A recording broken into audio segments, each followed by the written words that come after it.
G'day again guys, and thank you for joining me.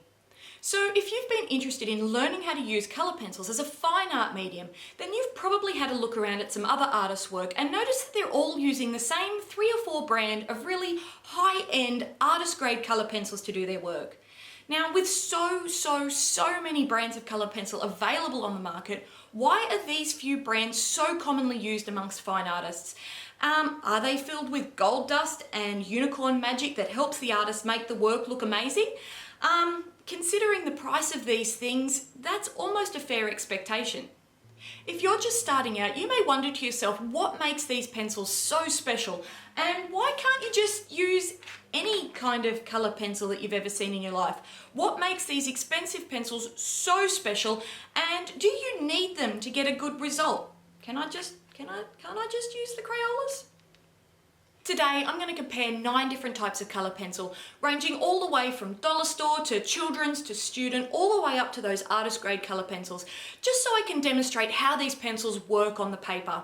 And then I'm going to do a little demonstration where I draw this little green ribbon out with each of the brands of pencil, just so I can show you what kind of results you can expect from each brand. This video is not going to be about which is the best kind of colour pencil.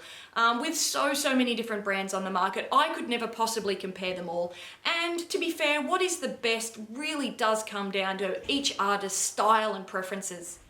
But if you're just starting out or you're still in school and you really are struggling to justify the cost of these high-end colour pencils, well, hopefully this video will be able to help you out. Okay, so I've gone ahead and I've made up this chart using all of the pencils that I'm going to use in today's demonstration. This chart runs from the cheapest to the most expensive, and the price that I've got up here is the dollar price per pencil, based in Australian dollars on just the average sale price that I could find, without having them on any sale or anything like that, just to give us a bit of an idea of the scale of how much these pencils are going to cost.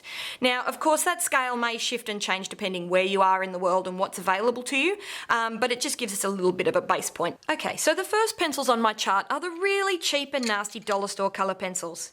And as you can see, compared to every other pencil on this page, the main thing missing from these pencils is colour.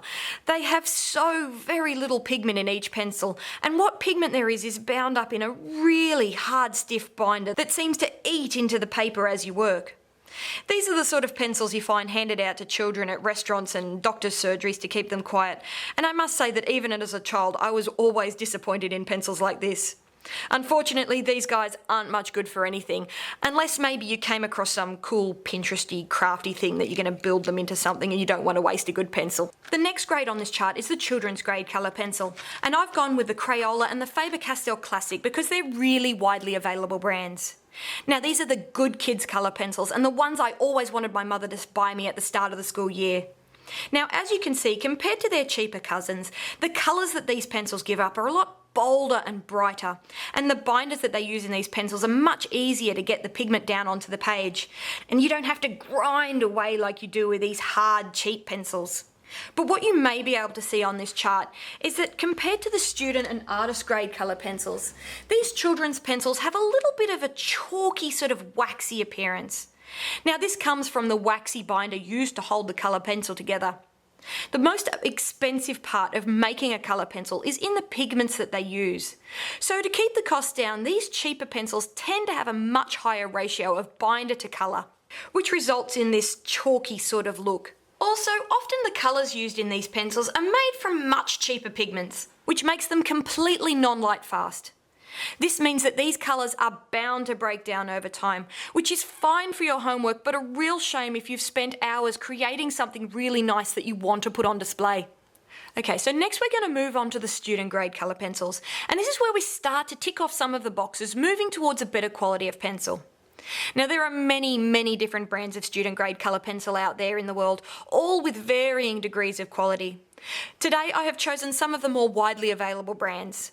I have here the Montmartre Ultra Soft colour pencils. Now Montmartre is a really common brand of student grade art material here in Australia, and I started off my own collection with pencils from this particular brand. I also purchased some of the Prismacolor Scholars, which were actually quite difficult to find down under, but I do see them very widely recommended for the United States. And I used some of the Derwent Artist pencils, my good old faithful Derwent Artists, which are available worldwide. Now these student grade colour pencils are all very widely different, as each is moving towards a higher quality of pencil in their own way. The Montmartre have a lovely set of really vibrant colours and promise to be made of a higher quality of pigment. They do allude to some light fastness on the packaging, but they give absolutely no promises for how light fast they may actually be. The Prismacolor Scholars lay down absolutely beautifully on the paper, much like their bigger brothers, but they also have absolutely no information for how light fast they are and how long these colours may last. The Derwents are starting to be an artist quality pencil, and 30 years ago they really were the bee's knees of colour pencil. They have a lovely consistent laydown of colour, and they do have a proper, well-tested light fastness rating for each and every pencil. But they do have a very hard core that doesn't give good colour saturation, which doesn't really work out well for modern colour pencil techniques, and is why I would consider them a student quality today. So you can see each of these student grade colour pencils have their own pros and cons. They're moving towards that higher standard but don't quite meet all of the requirements of an artist grade colour pencil. Okay, now we're moving on to the big boys, the artist grade colour pencils. Now today I have chosen the Prismacolor, the Polychromos and the Luminance colour pencils. Now by no means are these the only artist grade colour pencils available, but they are probably the most popular ones. Now these pencils are made for performance and they have brilliant colour saturation. Each brand of pencil has their own characteristics of softness, but they all lay down beautifully on the paper and they blend easily together. Now each of these pencils is given a light fast rating, and while many of the Prismacolors aren't actually that light fast, they have been tested and you can choose not to use those colours. You are given the information to make that choice. Each of these pencils are available to purchase singly or in open stock, so you don't have to worry about buying a whole set if you want to replace just a single colour. These artist grade pencils really are amazing in comparison to their cheaper cousins. But do you absolutely need to use these to get a good result? Well, the proof is in the pudding.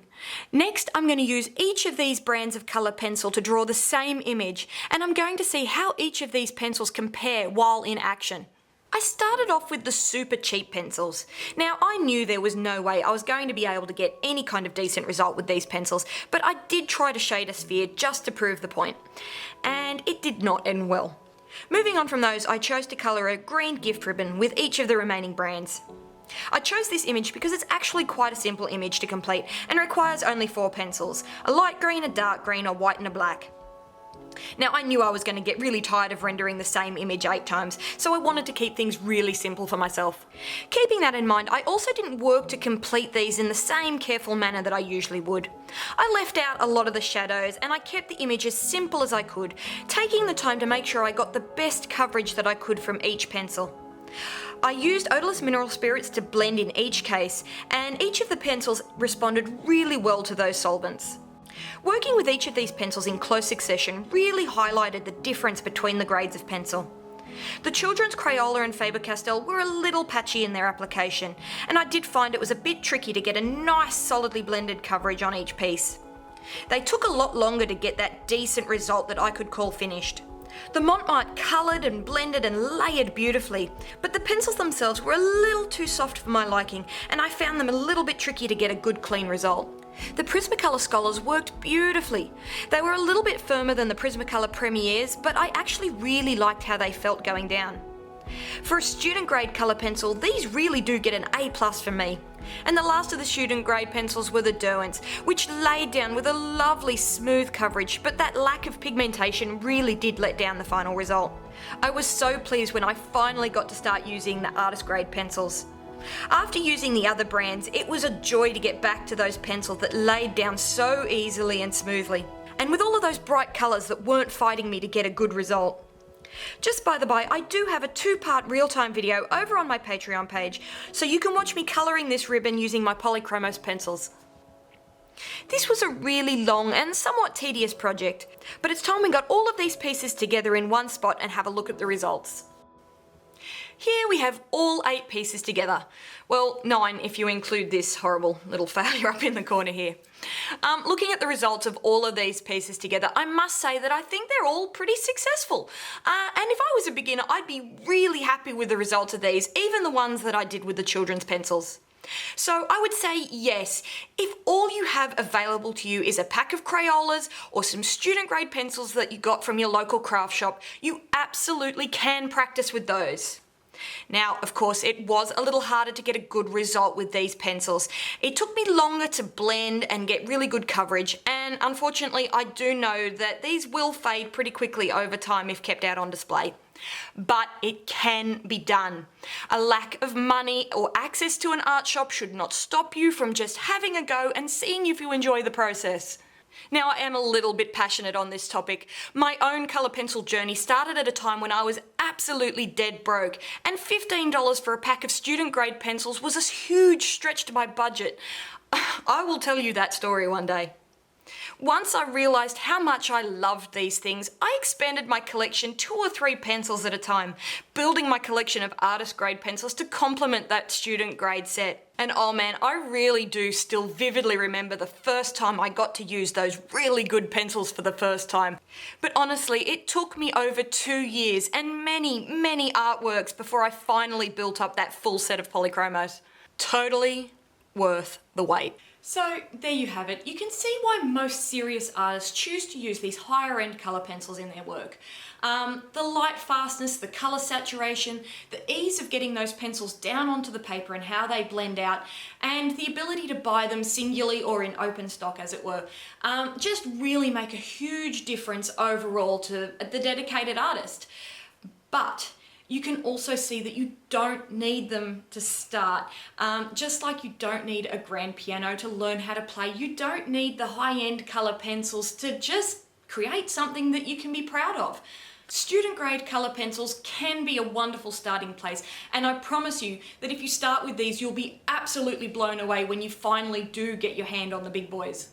It is worth noting that while these expensive pencils do make things a lot easier, they won't do the work for you, and you're going to have to put in the same hard work and practice no matter what kind of pencil you've got in your hand. I would like to take a moment to thank my patrons. I wouldn't have been able to make a video like this without you guys' help. You are amazing. Thank you so much. I hope you've enjoyed this and found it helpful. If you're already a colour pencil artist, I'd love to know what you started out with. Did you start with student grade supplies, or did you dive straight in with the big guns? I'd love to hear your story down in the comments. If you like this video, I hope you'll hit that subscribe button, and until next time, thank you so much for watching.